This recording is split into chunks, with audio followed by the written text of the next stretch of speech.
What's up, guys? Welcome back to the Team Solemn Circus live videos. Today we're going over a Memento deck profile. This is the updated Fiendsmith version of the deck. It is a deck I took to regionals this past weekend. Didn't top. I ended up going 4-2, unfortunately. I lost to Shifter, which is not much you can do, and I also lost to myself. But the other guy I lost to, one I misplayed with, he ended up topping, and he's a buddy of mine, so shout out to Angus for that one. I should have played better. It is what it is. Before we dive in, don't forget to like, comment, subscribe. I'll be explaining some of the options and I'll be explaining why I didn't play some cards as well. This is not the final list. I think I'm going to be changing it once again. If you guys don't want to play the Fiendsmith stuff, there's definitely other copies of this deck. You can play it on the channel. I'd probably stick to that, and I'll also be mentioning to you guys later how you can change the deck. But yeah. Starting off, we play with the one big guy. Not much to say. You do not need to play multiple of this. You know, some people were saying, oh, well, you have to play multiple of it in case it gets hit with DD Crow. If they're DD Crowing this, you've already essentially won the game. We are playing triple copies of Anguish. We're playing triple copies of Darkblade and triple copies of Tatsunoko. There are builds out there that are playing only one Anguish. That is extremely incorrect in my opinion. I know some people say, okay, well, you know, if you're playing the Fiendsmith stuff, you can cut down on the names. The problem with that is that if you start with the Fiendsmith stuff, then you lose access to the Tatsuno Shigo. So the problem with that mentioning is, like, this has to have no Fiendsmith stuff. It has to only be face-up Memento monsters on the field, or no monsters at all. So, like, if you don't start off with any of that, it's like, okay. And then they're playing 3 Darkblade and then 1 copy of, like, a Rhoda, and that just loses the draw even more. Like, if you normal summon this, activate the effect, search for your copy of Tatsunoko, or whatever other one that you need. If you're playing Sleepy, you want to search for the Sleepy, it's like, then you lose to Droll, still, or you don't lose to Droll necessarily, but you don't get hit with Droll as impactful as if you like Rhoda, search for this, then you get hit with that, then you won't get your angle with search anyways. So definitely don't think that's correct. I think you definitely want to play 3 of this. You can play less of these if you want to, but 3 and 3 and 3 are definitely the best. You know, you want to have 9 card starters. And then we are playing the 2 Sleepy. I know a lot of people are choosing to only play 1 of it. I really like the effect of having like a rotation in 2, so you can have it in the hand as well. The 1 Gatic, the 1 Mace, and the 1 Goblin, as well as the 1 copy of the Horned Dragon. So we're playing 1-1-1, 1-1. I know I have changed. I used to play double Mace. Double Mace is not as good anymore because of the fact we're playing the Fiendsmith stuff. It is a light fairy, which you are going to mention. You know, I want to play the Mirage Light. I could not fit it into the deck because I don't own one, but I am picking one up very soon. I think that would be maybe a bump back up to 2 for this because you send it from the hand, which is quite interesting. That's really it for these. This does pop up against like Rogue and then Sun as well. Popping 2 cards on the field is very important. It has to be face up though. I have been screwing that up. So I'm just trying to still remember that. That's it for the Memento monsters. Now for the Fiendsmith stuff, we are playing the triple copies of Engraver and the 1 copy of Lurie. So you could debatably play 1 Engraver and no Luries. The problem is the deck, like Fiendsmith helps the deck get into the combo because you're able to go for the copy of the Aerial Eater, and then Aerial Eater can actually dump the Goblin, then you can start your plays. The thing with playing 1 Engraver is the 1 Engraver is not going to get you into your play.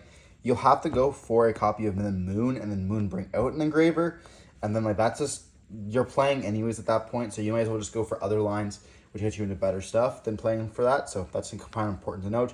But if you start with this, you're able to send Lurie, you know, it's really good, but on a normal summon, you can end on like an Appaloosa or a Caesar. Quite nice, because we are playing Caesar in this deck. Then for the hand traps, we're playing triple copies of Ash, triple copies of Valor, triple copies of Imperm, triple copies of Droll and Lockbird, and for the other 2, we are playing the Talents. This is a 43 card main deck. You could absolutely cut down the talents if you want to. I was just playing around with ratios and I felt that was the most correct at the time. I don't know if it necessarily is the most optimal. It's just something that I enjoyed playing. I'm not playing Nibiru in this list at all, not even in the side deck. It definitely did hurt a bit against the deck that I lost. I lost because I forgot that Caesar, my misplay was I forgot that Caesar could negate twice in the same chain. They had Gamma, and I was like Nib, and they had Caesar. I Caesar negated their Nib, but they had Gamma for that, and I forgot I could just negate the Gamma. But it's, oh well. But I really enjoyed all these, you know, being able to like get hit with a hand trap once, being able to talent them, especially with the Fiendsmith stuff, just was absolutely incredible. Then opening up enough hand traps, just like 2 hand traps is really good this format as well. Droll and Lockbird is really nice. You know, mentioning the same thing with Nibiru. Nibiru impacts your copies of Tatsunoko, so that's why we're not playing it. but definitely is an option if you want to. You could play like a different monster. I know some people are playing the Azalea to be able to get rid of that. You can also play the Lizard, Hazard Ligeros as well if you want to, but I'm just choosing to play with Droll and Locker because Droll and Locker just feels really good this format, especially with people playing heavily onto the Fiendsmith package. Now for the spells, we're playing the 3 copies of Bone Party, the 3 copies of Memento Infusion, and the 1 Memento City, the Track, and the Cranium Burst. So Memento Fusion and Bone Party are definitely 3Os. I know some people are playing 2 of it. I think that that's absolutely incorrect.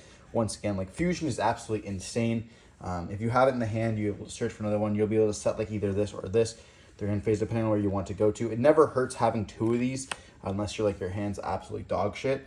But like everything else just feels pretty standard. You know, it's nothing really like exchanging. You never want to play 2 Track because like Track doesn't really get you anywhere. You know, being able to search for a Lurie, summon of the Lurie, it's not really going to help you get into your combo, but it is like playable with any other normal summon. And the Memento Silly, you have to only play 1 of it. You know, a lot of times people are going to be like, okay, well, what if it gets lost? If it gets lost, then it's like, okay, well, at that point, you're probably winning the game anyways. And then Cranium Burst is Cranium Burst. Now for the extra deck, we're playing the Fiendsmith package. We're playing Requiem, Sequence, Lacrimosa, Aerial Eater, and then the High King, Wave King Caesar. Also mentioned the copy of Moon. So we're not playing the Neko Equip nor the Desiree. That's because there's not enough space. You know, I have debated cutting the Moon completely out of the deck because you don't ever want to go like Moon into the Requiem. I was doing that, but I realize now looking back, it's not really a good line unless you want to go for like a weird burn in game 3. But like if your opponent knows what you're doing, they're not going to really let you get to the burn, especially if you want to link it away. It's like, what's the point? You only want to go for the Caesar. So this just like helps you get to a Caesar or an Appaloosa, and then Moon doesn't really help you. I've used Moon more to go into a copy of the Emerald Goddess actually, which is really cool. You know, being able to use essentially this, another monster, and then 2 other monsters to go into this, and another one, like feels absolutely insane. You know, getting rid of 2 of their monsters just feels like super cheating. Aerial Eater is just for the combo with this deck. Like, you know, I do want to play Necrocrypt Princess, but unfortunately Aerial Eater is just necessary. Being able to use the triple copies of the Fiendsmith, you know, being able to go for this, sending the copy of Goblin, being able to bring it out with when you go to Cross Sheep and stuff like that. This helps you out extremely. Turns your Engraver into a 1-card combo. And there's not much else to mention with those. Caesar being absolutely crazy. I love that card. And then we're playing the Cross Sheep, very mandatory in the Memento, Appaloosa, IP, SP. And then we are playing the double copies of the Creation King, the 1 copy of Twin Dragon, and the 1 copy of Dragospelia. So I do want to play double Twin Dragon. It came up once where I was playing only 1 of it, and it definitely hurt. And then Dragospelia is just my option. You could choose to play a copy of Desiree or Princess. Unfortunately, Desiree doesn't come up as much. There is a build where you can, you know, if you want to, you can sit on, you know, this and Desiree. If you can make it, like that'd be a pretty good board. Sitting on these 2, and then when your opponent activates something, you go for this, summon out your body. And this doesn't actually negate anything. So like you can just go Desiree, negate this alongside one of their cards. And because this doesn't activate, it's actually the trap that activates. People mistake that all the time. You essentially get a free negate of negating of their card, which is pretty cool. But we couldn't fit it into the deck. I might be tweaking stuff around a little bit more to figure out what we can fit in. You know, Dragospelia didn't come up at all, but it's just nice having the fusion. I wish that there was a little bit another one. You know, I have thought about playing 3 of these, but you know, a lot of the time you're gonna send the other one. You can put it back or just bring it out off the copy of the Creation King. So like it's just kind of up to you how you want to play the deck. It just feels weird sometimes. And then for the side deck, I did not have Mulch Armies come in time in the mail, so I unfortunately couldn't play it. We're playing 3 Snow Rabbit, not Rescue Rabbit, for the Tempai. Playing 3 Cosmics. We do respect Runic as well as like some random rogue stuff hitting Floodgates. Going first, we're still playing the Judgment. I feel like just stopping a normal summon is extremely good. Stopping like a board breaker is also really good as well. Now for going first, we're playing the Crossout Designator alongside the Evenly Matched. I don't know if I do this ever again. I didn't really cross out anything. I was thinking about cross-outing in the match that I lost to the copy of Gamma for my own misplay. I was like hoping they had imperm because they were thinking on something. So I was essentially just holding the designator for an imperm. I didn't even set it, so like it didn't do anything at all. But evenly matched, this didn't come up as well. But I was playing the 2 copies of Lightning Storm. This is just for going second, once again, being able to clear the boards. This did come up. There was a lot of Raigeki at this regionals. So like it was kind of weird about that. The board does lose to Raigeki, which is why I want to fit in the copy of Mirage. Being able to stop a spell and trap just feels really good against the deck because you are kind of susceptible to like Cosmics, kind of susceptible to like Lightning Storms, Dusters, Raigekis, Change of Hearts, anything like that. And just being able to negate one of those cards could definitely help out unless they have another one. But that's really it for the side deck. I think I'd probably just change like maybe the Cosmics or the Lightning Storms or the Crossout, honestly, for the Mulch Armies. But not talking about the cards I just didn't play. So I didn't play my Mulch Army in the side deck because I didn't own 3 of them at that point. I only had 1. I still only have 1. The other ones are waiting in the mail. Definitely couldn't play it, but I would 100% play this card. Also important to note, this card's really good against this deck as well. So definitely don't get punished if you are not paying attention to it. Very important. We kind of mentioned the Desiree. I could not fit it into the deck. That there is going to be tweaking, so stay tuned for an updated list. I hope to fit this in because this card's absolutely amazing, but I may not.